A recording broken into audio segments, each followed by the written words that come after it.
Hello, everybody. Randy Patterson here with Boomerocity. You know, I love turning you guys on to new music. If you followed with me over the years, you know that I really get off on that. So I get to do that this time with a band called King Falcon, led by this gentleman right there by the name of Michael Rubin. And I just hung up from chatting with him. And what a fascinating young man he is. He's a young man way beyond his years, all 24 years. And but man, what a phenomenal guitarist, what a phenomenal songwriter, musician, performer, the whole 9 yards. You guys are really going to love this band. I encourage you to check them out. They've got their new album that lands tomorrow, which in this case will be October 27th. I'm not sure when this piece posts, but it'll be sometime after that. So by the time you're watching this, the album will have been out and you can pick it up readily and not have to wait. But these guys are great. I encourage you to check out their music. But do that after you listen to this interview because you're really going to want to listen to it. Besides that, Michael's got an incredible guitar collection. We talk a bit about that as well. He's out of New York City, and like I said, he's the bomb, as some people say. So please listen. Please subscribe if you're not already a subscriber to either YouTube and or your favorite podcast platform, wherever you're listening to this from. Please subscribe to us there. Go to our website, boomerocity.com, and please tell your friends about it and ask them to do the same because it don't cost you anything, but it helps us out a lot. So we would really appreciate that. So until next time, here is the first of what I hope to be many more interviews with Michael Rubin of King Falcon. Until next time, this is Randy Patterson with Boomerocity. Take care. Hello, Michael. How are you doing? Good. How are you, Randy? I am doing super. I think if I were to steal any one of those guitars behind you, you probably would not miss a one of them, would you? I would beg to differ, but I do have quite a lot. Yes. Yeah. Well, I'm going to guess that's not all of them, right? No, I've got another 2 or 3 walls that look something like this. So 2 or 3 walls. They've got counseling for things like that, yes, sir. That is you're not the first, and you won't be the last to tell me it is Yeah, the I'm truth. sure. I have way too. I think I have somewhere around 50 at the moment, but I'm doing better. I had closer to 80 at some point about a year ago. Well, you're still not as bad as Joe Bonamassa, right? He's he's got 1 or 2 more than you do, I think. So Well, that's only because I'm not rich and famous like he is just there you yet. But go. if I was, then I very well could be. Well, I don't play, unfortunately. I'm just I do good at air guitar, and that's about it. So that's I'm a good poser. So well, hey, thanks for taking the time to join me on this, man. John sent me your stuff, and I love it. I wish I had heard about you sooner, so I could have talked to you. When you spoke with you when you first came out. But gosh, you guys kind of hit it right when things were falling apart around the world, huh? Well, thank you, and you actually hit it at a great time because tomorrow, the 27th, is the day that our first album comes out. So we've put out a bunch of singles, which you've heard at this point, but you kind of are here right at the beginning. I mean, that is our first full-length record that we've ever done, and I'm really excited about it. So it's actually a perfect time. Well, good deal. Good deal. You, from what I read, you guys were originally planning to launch so right when things started shutting down, though. Is that correct? Yeah, COVID changed a whole lot of things. So first of all, King Falcon started as a 2-piece. So it was myself singing and playing guitar, and James was originally the drummer. And then at some point in the middle of COVID, we decided that we wanted to make it a 3-piece. So we've known Tom for a long time, and we know that he's a great drummer. So James kind of said, "Screw it, I'll play bass," and we got Tom on drums. But what's interesting is that the first 2 songs we recorded, "Shake, Shake, Shake" and "When the Party's Over," have James on drums, but everything on this album is Tom on drums, and that's just kind of a cool thing. So COVID changed a whole lot. When we filmed the "When the Party's Over" video, we were only able to film in some of those locations because they were so empty because of COVID. Yeah. And I mean, I think the craziest thing is that during COVID is when we got our record deal. So here's a unique story. Um, I think we're probably one of the only bands to ever sign a record deal and record a whole album, have it mixed and mastered before we actually meet anybody at the record label in person. Ah, that might be a good thing, huh? Well, I mean, listen, it's worked out for us so far. The good thing is that they heard us live and they were like, "Wow, you guys sound just like the record." So I mean, it's not like it's not a lie. That's really what we sound like. Mhm. But it was a little intimidating at first because um, they've been sitting there listening to the album and they've heard everything mixed and mastered. So obviously they have certain expectations. Right. But that's what we do, and it ended up all being good. But yeah, it's usually not how it works. Usually you meet the record label first, and they come to a show, and then you do all the other stuff. But we did all the other stuff first, then we met in person, and then they came to a show. How cool. Well, you're certainly on a great label, man. I love what they do for artists and the quality of music that they get behind. And so when John shot me your stuff, I was like, I wrote right back after hearing like parts of Rabbit Gets the Gun. I said I got to talk. When can we talk? So good thing, man. What's so start I was a little surprised to hear that you guys started off as almost like a two-piece band. That's almost kind of like what, like the Black Keys almost, huh? Yeah, sort of. Royal Blood is like that too, and it was cool. It definitely worked. It's just that we just wanted it to sound a little bigger, and it's a little bit more fun on stage when you have three guys. Also, I think Rush was one of the first bands to say this. Having a third person as a tiebreaker is super valuable, Mhm. because you can never have a tie on things. You That's always true, get yeah. to decide on things exactly. So yeah, having a third guy's been really great. And again, Tom is such a good partner because he perfectly blends my strengths and James's strengths and our weaknesses. He's like right in the middle. Mhm. So we have a good team between the three of us, and it's fun. It's a lot of fun writing together. Very cool. What would you say, or who would you say your musical influences were? I almost never ask this question, but since I'm getting you guys while you're new, I can ask it and be among Sure. the first. So, who were your musical influences? Yeah. So the funny thing is that I think the musical influences might surprise you because the people who influence me, we sound nothing like. So a lot of people say, we sound like the Strokes, we sound like the Black Keys, we sound like the White Stripes. Those are not bands that I grew up listening to. I grew up first and foremost listening to classic rock. So it was Zeppelin, it was Floyd, it was Frank Zappa. As soon as I started playing guitar, I wanted to get into all the progressive stuff.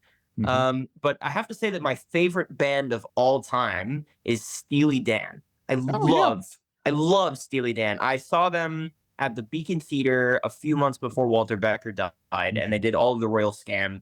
And it was amazing. They were so good. Like Donald Fagen's just like Mr. Cool behind the keyboard.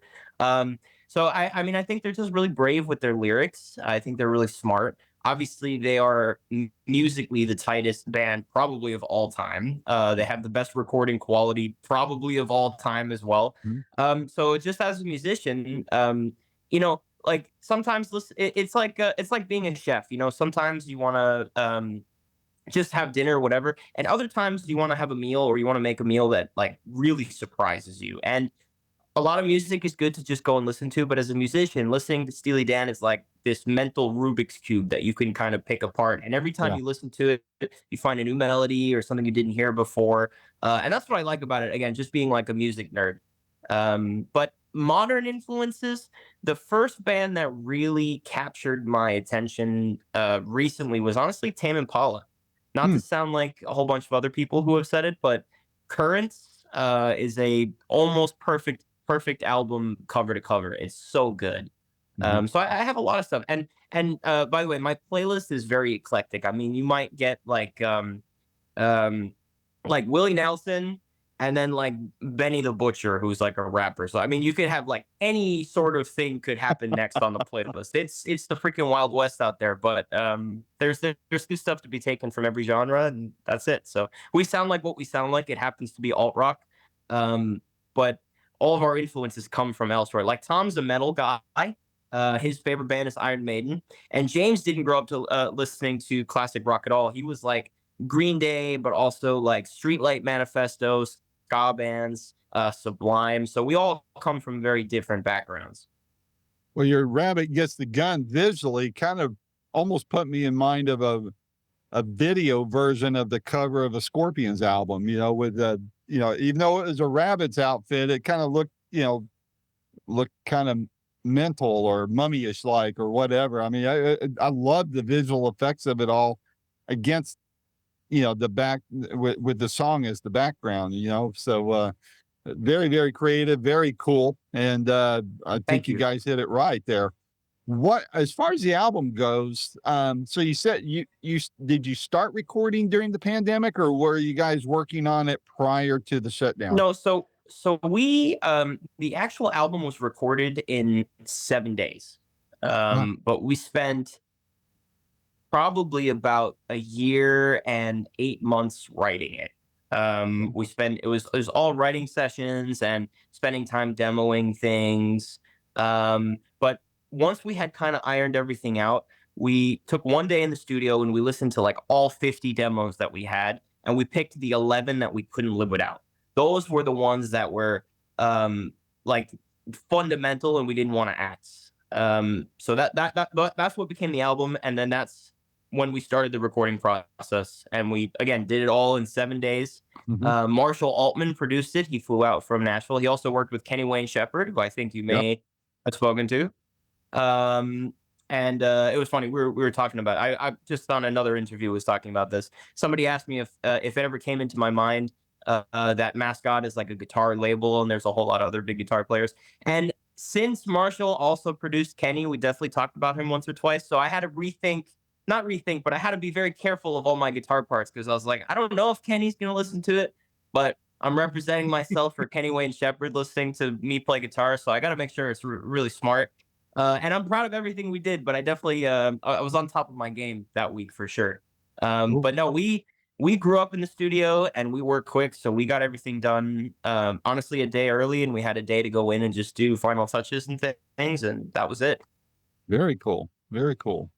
Were there any surprises that came out of working on this album? Maybe going in with some preconceptions about how it might go or what would be involved, and then once you were, up to your neck in it, but was there anything that was like, "Whoa, I didn't expect this"? Sure. So I'll tell you that Rabbit Gets the Gun was a completely unexpected song. So I'll tell you the story real quick. So most of the time we do all the writing, just the three guys in the band. But occasionally we'll do a writing session where we bring in another songwriter and we all sit in the room and we bounce ideas off of each other, just so we can kind of learn from each other and write together. On this one particular occasion, we had flown out to work with this writer, and they had completely written a song for us when we got there, which is not how we normally do things. And I felt very strange about that. The song wasn't Rabbit, by the way. That's the first thing everybody thinks. So we spent about an hour and a half or whatever working on that song. We made a little demo of it. And then with the extra, I don't know, 20 or 30 minutes that we had allotted, we were like, okay, let's start something completely from scratch and let's do something off the wall. In those 20 minutes, we wrote Rabbit, right? And we demoed Wow. it, and it was exactly pretty much as you hear it on the final album. Arrangement wise, like part wise, I think it was in a different key, but it was mostly the same. And we completely forgot about it until that day that we were in the studio and we listened to all the songs. And our producer goes, "Wait a second, you guys didn't mention that song. Like that thing is killer." And we were like, "Oh yeah, well we just kind of forgot about it." So we sent it to the label real quick, and they called us up immediately. They were like, "You have to put that song on the album." So we that whole song was kind of like I don't want to say it was last minute, but it was kind of an afterthought the first time. And then when we went back and looked at it again, we were like, wait a second, that was actually really good. Which, by the way, is kind of a theme in writing a lot, because if you think about something too hard, like if you sit there and you just work on it and you just focus on it, um, you're a little too attached to it, versus if you just do what feels natural and then you come back to it after you've had a chance to digest, Mhm. that's often the most authentic thing. And that was just that song for us. Mhm.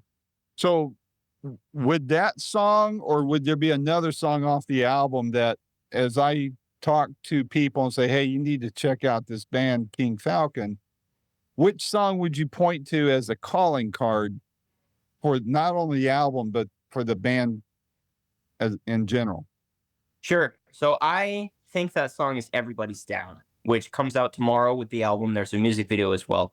And the reason is, while all of the songs on the album are kind of about something specific, really the album is kind of like uh, a congregation of stories that we have experienced in getting to where we are now. So it's about us, it's about stuff that we've gone through. But that song in particular is about being a weirdo and being a musician and being somebody who really believes in something and having a whole bunch of other people constantly tell you that it's stupid or that it's not a good idea or that you're the only 12-year-old who has long hair and listens to Steely Dan and that's not okay. Um that song I think encapsulates that feeling the most, and it is kind of like the theme for the album. That's why we put it first, because it's our first introduction to anybody who might be a new King Falcon fan. We're saying this is the first thing we want you to hear, and this is like our hi, my name is King Falcon, and that's that song. And it's funny because we do have a song called My Name Is, but that's a whole other story for another time. So, I asked, this is a variation of the question I just asked you prior about the album. I want to say how it is maybe or ask you about how you think it is with the music industry in general, especially before and after signing with Mascot. Again, Mascot's one of my favorite labels. I just love the roster they have, and working with John, of course, is always great. I've worked with him for years. Are there any surprises that you've run into since launching your career, and maybe what it was like before signing with Mascot, and then maybe some rude awakenings prior to signing, and then any surprises after signing with Mascot, and how Sure. that whole process has gone? I mean, you kind of touched on that part of it a minute Yeah, I ago, think but what I can tell you is, without saying too much, is when I was a kid and I first started playing guitar, I thought that if I just got really, really good at guitar, and then one day somebody came to one of my shows and saw how good I was at guitar, I would sign with a record label and I would be famous next day. That's it. It would all be good. And what I found is that we have been working on this. Again, I'm 24 now. James and I have been in a band together since I was like 12. He's a little bit older than me, so he might have been 15. So a little over 10 years. I've been working on this almost longer than I haven't in my existence of life. Mhm. It's taken that long to get to this point, and I remember signing with the label and thinking, "That's it. Now I'm here." And now looking back on that, because it's been about a year or two, that feels like the new real starting point. So I feel like all the 10 years of work we did before that with other bands and recording, and we're kind of playing 1,000 shows, was all just to prepare us to then start. Where I thought the finish line was is actually where the starting line is. And it's just that's a reality I think everybody faces in any business. Yeah. You're trying to open a store and you think that finally opening the store and painting the walls is going to be like the big reveal. But no, that's when you have to start doing the actual work. You have to start marketing, you have to start accounting stuff. You have to get people to care about your business. It's like Mhm. anything else. So that's been the real big wake up call for me. Something that's striking me about you that I wouldn't have known until talking with you is you do have a very good head on your shoulders about things other than just music. Do you have a business background by any chance? Or you grow up with a family in business or anything like that? So, yes. So my mom was always an entrepreneur. She's had many, many jobs through her life, but it's always been stuff that she's built. Like I mean, she was a photographer. She was like a lawyer at one point. But um, when I started playing music, she got involved with School of Rock. Maybe you've heard the franchise. Mhm, So mhm. she kind of built that, and she started doing that when I was around 17 or so.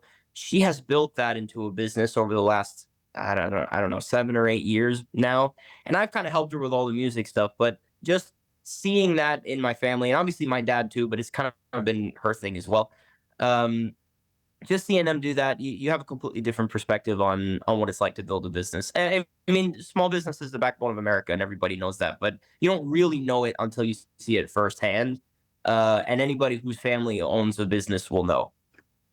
Well, that gives you a good backdrop on how to manage your business in this crazy world called entertainment because, we all know the stories of all sorts of great musicians who sucked at business, and that they grow old and are starving or don't have, they're still having the tour, maybe even past their prime, and not, because they have to, because they still need to pay the bills and put the bread on the table. So, I commend you for having that knowledge there and listening to your folks as you were growing up, because that will serve you well as you move forward in this rough and tumble world of, of entertainment for sure. I appreciate it. And I think the thing that gets most people is that as an artist, you always want to be a really good person and you always want it to be about the art. And it has to be about the art, of course, but you also have to not be homeless and you have to eat dinner.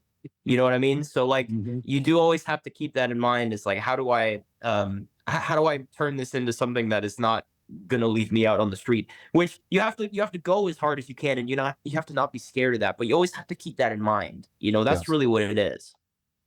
So it appears that you have mostly Fender guitars there. What Oh, is I'm that what you blocking sorry, mostly I'm play or? blocking the Gibson section Oh, here. okay. Okay, I gotcha. I And I see do the have Les Paul more there too. Gibsons downstairs, but I will say, um, Fenders in general tend to be easier for me to like. I know more about them. They tend to be a bit easier for me to authenticate. Gibsons, I have learned quite a lot, but I have also made a number of mistakes with vintage Gibsons. I have seen a couple of very funky ones, and I'm quite happy with the collection I have now. I'm obviously always looking for stuff, but the Mhm. colors really get me, and Fender just has way more colors than Gibson. Although I do have one well, I have two custom color Gibsons, but one in particular is this bright green one here. I Yeah, don't know if right you in the can see middle in that. the lower. Yeah. So that's from 1965. It's a non-reverse Firebird 5. And as far as I know, it is the only fire non-reverse Firebird 5 painted in that color. Oh, wow. I'm not 100% certain, but I have asked around as much as I can. I've never been able to find a picture of another one. This is the only one that I know of, so it's a pretty rare guitar. Wow. I bet you Bonamassa knows about. I mean, I'm not trying to sound like a big, Yeah, you know, yeah. So it was briefly at the Songbirds Museum in yeah, Chattanooga, in Chattanooga, Tennessee. just down the road here. Yeah, and I think there's actually a video of Joe Bonamassa playing some other guitar, and it's right behind him. So he's definitely been in the same room as it. I'm sure he knows about it, but like I don't have his phone number or anything. We've never spoken about it. Well, I think John can help you out on that actually, but anyway. But yeah, that's fascinating. Is there a holy grail of guitars that, that you would like to have that you don't, or do you own what you consider to be the holy grail? I'll say that I definitely have. There's not many guitars that I long for. I have a lot. But the one guitar that has kind of eluded me that I always thought was just like aesthetically beautiful. I have a lot of Jazz Masters. I have a couple here, but I've never in person seen a Sherwood Green Jazz Master. Hmm. Sherwood Green, it's a pretty rare color. It's like British Racing Green. It's like a dark green. Mhm. And usually you see them in 63. They're like anytime you see them, they're in 63. I've seen a couple from 65. But it's my favorite Fender color, and it's so mega rare, and I just haven't been able to find one. Yeah, I'm sure it'd probably have a hefty price tag to it. I tell you what, I lived in Dallas. I'm talking to you here today from the Smoky Mountains in East Tennessee, but spent about 20 years in Dallas and always went to the Dallas International Guitar Festival. Yeah, And yeah. about 12 years ago, I guess it was, maybe a little bit longer, is right after Clapton auctioned off all of his then guitars that he had at that time, and they had them on display at the Wow. festival. And I mean, in plexiglass. I mean, I could stand. I almost said stand as close as I am to you now, but no. But you know what I mean. Like a foot in front of Sure. me is Blackie, and some of the other guitars that he sold. And I mean, those suckers went. There was one or two that I saw there with $1 million price tag. You Well, know, and that was a few years ago. I mean, you think about David Gilmour's Black Strat, which Jim Irsay paid. I think it was like 3 million and change. mhm, And then there was the Kurt Cobain Mustang, which was yeah, 5 or 7 million, some crazy number like that, which he also bought. So I mean, if Jim Irsay is out here buying all these guitars, I'm sure if the Clapton guitars went on sale again, he would probably pay a whole lot more than that. I Yeah, think yeah. the Fool SG is currently on sale. I think there's an auction, or maybe it has sold. I heard about it recently. Are you familiar with that one? That's the guitar that, yeah, Clapton used it for most of the Cream era. Oh, yeah, yeah, It's an yeah, yeah. SG, and it has the paint. It's like Mhm. it has the unique artwork. You can't miss it. Yeah. I think that one is up for sale around this time, or maybe it's sold recently. My God, can you imagine? Wow. Speaking of No, Cream, I just talked to my gut Malcolm. says that one's the $4 or $5 million guitar, which is crazy. Yeah, insane. It's speaking of Cream, I just talked to Malcolm Bruce yesterday, Jack Bruce's son, and he's got an album coming out today that's a tribute to the Cream music and all that. So just a side note, just trivia there. But so what are your plans for say the next year, and what's on your radar beyond that? Sure. So next week we're going on tour. We're gonna be gone from November 3rd to like the 12th, and then we're playing back in New York on the 17th. We're gonna be in Michigan. We're gonna be in Ohio, and we're coming to you in Tennessee. We're gonna be playing at the Cobra in Nashville. Oh, what day is that? I think we're playing there on the 10th Okay, of I'll see if November. I can make that. That would be fun. I'd like to. Yeah, if you're around, it would be I'm good. I'm 4 hours from there, but I love going to That's pretty Nashville every far. chance I get. Pardon me? I will say we're playing that show with another band called Gloom Girl, and they're really killer. They got a lot of stuff going on as well, so it'll be a good bill. I'm excited about that night. Yeah, it'd be So a we've lot of got fun. that tour next week. We had another tour that was planned that kind of fell through, so I think we're going to use that time to. Sorry, I think we're going to use that time to sort of do a little bit of writing, and work on potentially planning a Europe trip next year. Because Mascot is obviously based in Amsterdam. I'd like to go to London. So nothing solid yet, but that's kind of what we're looking for next year. Very cool.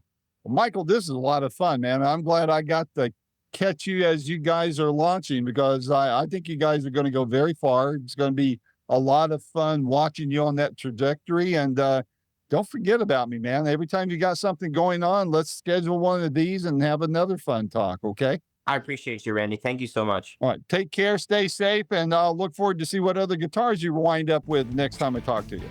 Yes, sir. Be in touch. All right. Take care. Bye bye. Bye bye.